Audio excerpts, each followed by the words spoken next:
Learners, आज हम बात करेंगे एक ऐसे टॉपिक के बारे में जो किसी भी ऑर्गेनाइजेशन के स्मूथ फंक्शनिंग के लिए बहुत इंपॉर्टेंट है, ऑर्गेनाइजेशनल स्ट्रक्चर के बारे में। So let's dive in. सबसे पहले ये समझना जरूरी है कि ऑर्गेनाइजेशनल स्ट्रक्चर होता क्या है।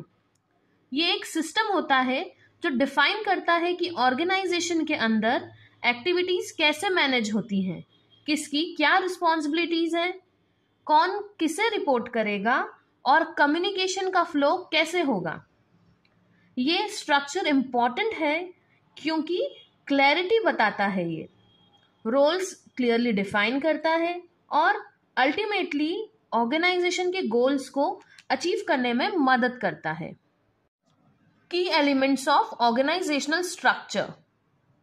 एक इफेक्टिव ऑर्गेनाइजेशनल स्ट्रक्चर के लिए कुछ इंपॉर्टेंट एलिमेंट्स होते हैं, जैसे हायरार्की जो बताता है कि किस लेवल पे कौन काम कर रहा है।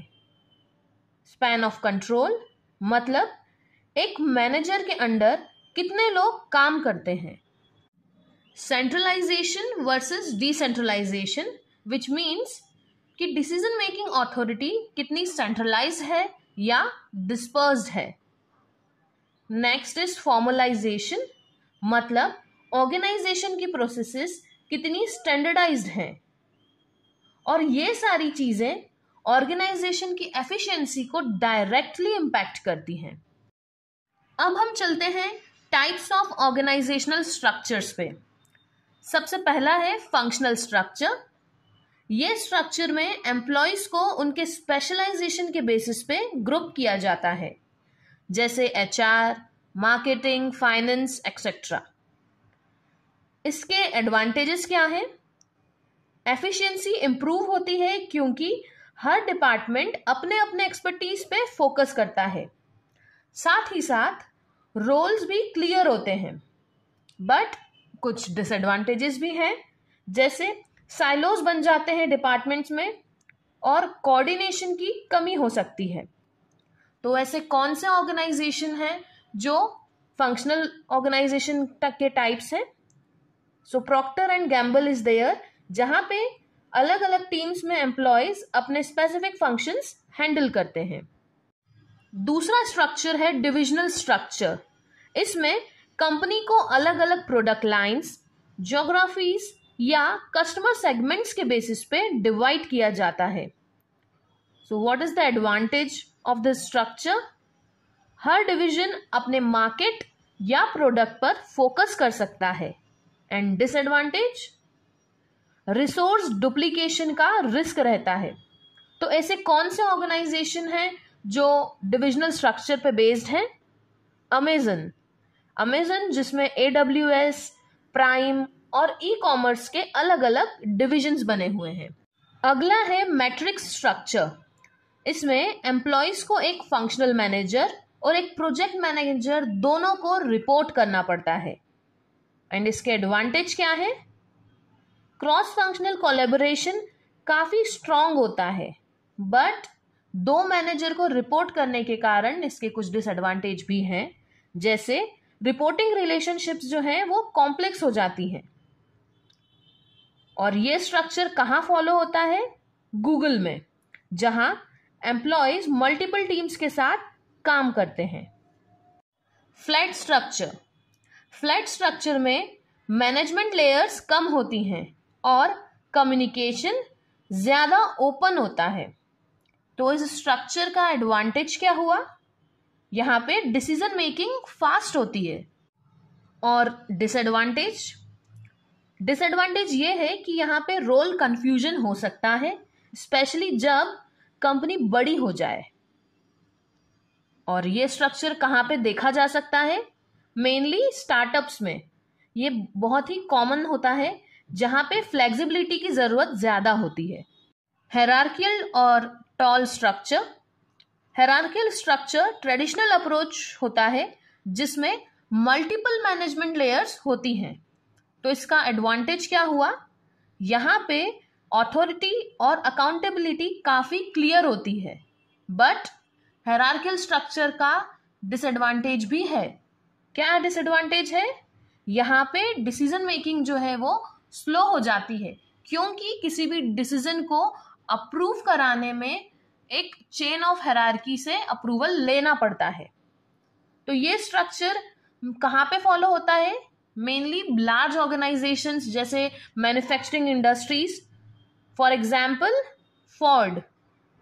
नेटवर्क स्ट्रक्चर, नेटवर्क स्ट्रक्चर में कोर कंपनी अपनी कुछ सर्विसेज या ऑपरेशंस को आउटसोर्स करती है और स्ट्रेटेजिक पार्टनरशिप पे फोकस करती है।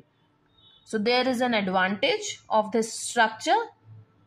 ये फ्लेक्सिबल और कॉस्ट इफेक्टिव होता है, बट साथ ही साथ इसका डिसएडवांटेज है कि कंपनी की जो डिपेंडेंसी है वो एक्सटर्नल पार्टनर्स पे ज़्यादा बढ़ जाती है। तो यही पैटर्न कौन फॉलो करता है? नाइकी।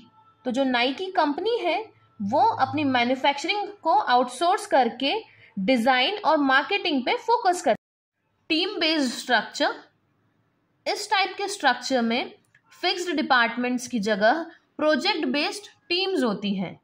तो इसका एडवांटेज क्या होता है कि जो टीम वर्क है और कोलैबोरेशन है वो बूस्ट होता है, बट इसका कुछ नुकसान भी है कि यहाँ पे क्लियर अथॉरिटी जो है वो नहीं होती है, क्लियर अथॉरिटी एब्सेंट होती है, जिसके कारण कंफ्यूजन क्रिएट हो सकता है। तो आप जो जानते होंगे कि स्पॉटिफाई जो एक म्यूजिक कंपनी है, स्पॉटिफाई में स्क्वाड मॉडल होता है जहाँ पे क्रॉस फंक्शनल टीम्स मिलकर अजाइल डेवलपमेंट पे वर्क करती हैं। तो यहाँ पे टीम बेस्ड स्ट्रक्चर फॉलो किया जाता है। सर्कुलर स्ट्रक्चर, सर्कुलर स्ट्रक्चर थोड़ा यूनिक टाइप का स्ट्रक्चर होता है जिसमें टॉप मैनेजमेंट का रोल एक गाइडिंग फोर्स का होता है जो एक्टिव कम्युनिकेशन को प्रमोट करता है instead of just giving orders. तो यहाँ पे एडवांटेज क्या हुआ? क्योंकि यहाँ पे एक्टिव कम्युनिकेशन को प्रमोट किया जाता है तो आइडिया शेयरिंग को अप्रिशिएट किया जाता है, बट डिसएडवांटेज भी है यहाँ पे कि जो अकाउंटेबिलिटी होती है वो थोड़ी कंफ्यूजिंग हो सकती है। तो ये स्ट्रक्चर हमें कहाँ देखने को मिल सकता है? जो क्रिएटिव एजेंसीज होती हैं वहाँ पर same structure, circular structure follow होता है। अभी तक हमने बहुत सारे ऑर्गेनाइजेशनल स्ट्रक्चर के बारे में पढ़ा, circular structure, hierarchy structure, flat, team based. तो ये सवाल उठता है कि आखिर कौन सा स्ट्रक्चर बेस्ट है, ये कैसे पता कर सकते हैं हम? तो ये डिपेंड करता है आपकी कंपनी के साइज पे, इंडस्ट्री के टाइप पे कि आप कौन सी इंडस्ट्री को बिलोंग करते हैं, आपके ऑर्गेनाइजेशनल गोल्स पे, साथ ही साथ आपकी कंपनी में कौन सी टेक्नोलॉजी अडॉप्ट की जाती है उस पे भी डिपेंड करता है कि आपके ऑर्गेनाइजेशन में कौन सा स्ट्रक्चर फॉलो किया जाना चाहिए। एक डायनामिक बिजनेस एनवायरनमेंट में फ्लेक्सिबिलिटी रखना सबसे इम्पॉर्टेंट होता है। So let's summarise what we have learned in a nutshell. हर ऑर्गेनाइजेशन का स्ट्रक्चर यूनिक होता है। ऑल्सो ऑर्गेनाइजेशन स्ट्रक्चर को केयरफुली डिजाइन करना ऑर्गेनाइजेशन की सक्सेस के लिए बहुत ही क्रिटिकल होता है। और सबसे इम्पॉर्टेंट, डायनामिक बिजनेस वर्ल्ड में अडेप्टेबिलिटी बहुत ज़रूरी होती है। तो लर्नर्स, मुझे उम्मीद है कि आज का सेशन आपके कॉन्सेप्ट्स क्लियर करने में मददगार रहा होगा।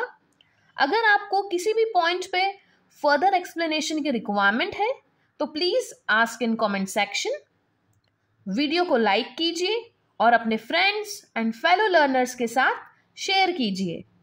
एंड हाँ, हमारे चैनल मैनेजमेंट मंच को फॉलो करना मत भूलिएगा। तो मिलते हैं अगले वीडियो में। Till then keep learning, keep shining.